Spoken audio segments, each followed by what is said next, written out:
twongeye kugushima wowe mukunzi wa MB Media TV kubw'urukundo utugirira.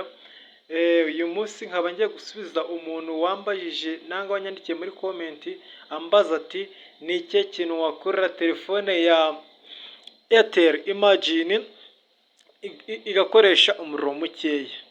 Ahangaha nta kindi kintu turakora, ni ibintu byoroshye. turaje muri setting ubundi bwo twereke ibintu wayikorera. Tugiye gutangira rero, tuje muri setting urebe, bisaba gushishoza, biroroshye. Turatangira tuja muri setting nk'ibisanzwe.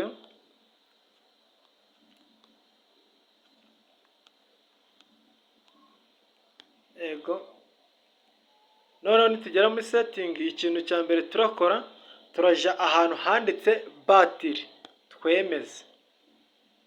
Nitugera ahantu handitse batiri, turemeza ahantu handitse battery saver.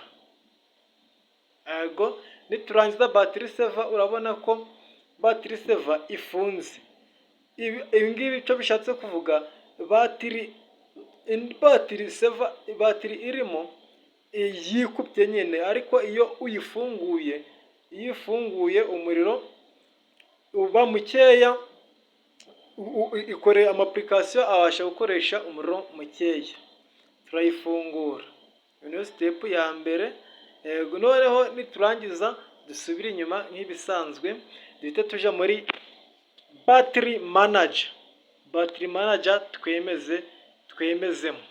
Urabona tugeze ahantu batiri, uri kubona ko akamenyetso uri kubona muno cyangwa mu kimwe rero foto uri kubona, icyo bisobanuye uri kubona ni controller, iriya system ni controller batiri, cyangwa se uko umuriro uzagenda ukoreshwa.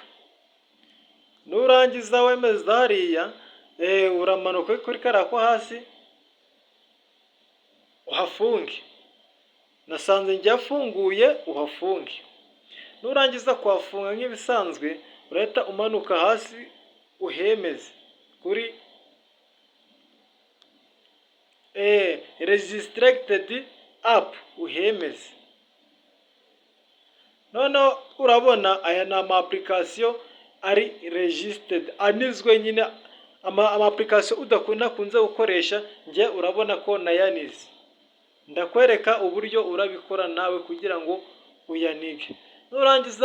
Nurangiza ugeze ahangaha, urasubira inyuma nk'ibisanzwe, uremeza kuri buri application remove. Ubwo ngewe ziriya application uri kubona nari narazinize zakoreshaga umuriro mukeya.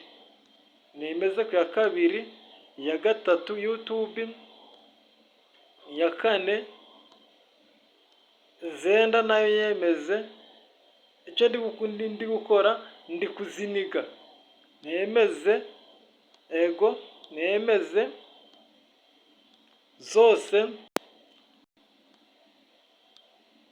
zose nzikure muri remove restriction.